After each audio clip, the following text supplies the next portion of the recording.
امام شافعی رحمہ اللہ فرماتے ہیں اذا وجدتم فی کتابی خلاف سنت رسول اللہ فقولوا بسنت رسول اللہ ودعوا ما قلتو، جب تم میری کتاب میں کوئی بات اللہ کے رسول کی سنت کے خلاف پالو نا تو اللہ کے رسول کی سنت کو اختیار کرو، میری بات کو چھوڑ دو۔ امام شافعی رحمہ اللہ کہہ رہے ہیں۔ اچھا، امام شافعی رحمہ اللہ کی 3 کتابیں ہیں، معروف احکام القرآن ہے، کتاب الرسالہ ہے، اور کتاب الام ہے، یہ 3 کتابیں۔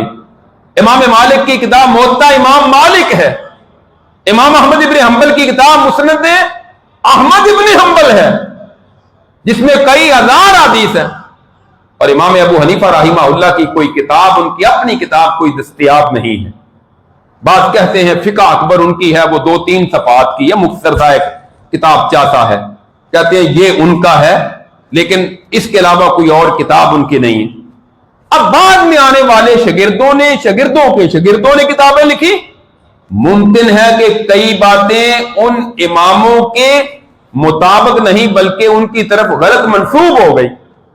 اب ان باتوں پر کھڑے رہنا اور جو امام صاحب نے کہا ہے، اب آپ کے پاس کیا ثبوت ہے کہ امام صاحب نے وہ کہا ہے؟ آپ کیوں ان کے پیچھے لگے ہوئے ہیں؟ دوسری طرف آپ کو قرآن کی آیت دکھاتا ہے، حدیث رسول دکھاتا ہے، تو آپ اس کو چھوڑ دیتے ہیں؟ کیا یہ اسلام کا تقاضا؟ یہ مثال میں دیتا ہوں، امام مالک رحمہ اللہ نے ان کی کتاب میں لکھا ہوا ہے، اب جتنے مالکی ہیں نا دنیا میں، جتنے مالکی یا افریقہ یا بعض علاقوں میں جو مالکی ہیں، وہ ہاتھ چھوڑ کر نماز پڑھتے ہیں۔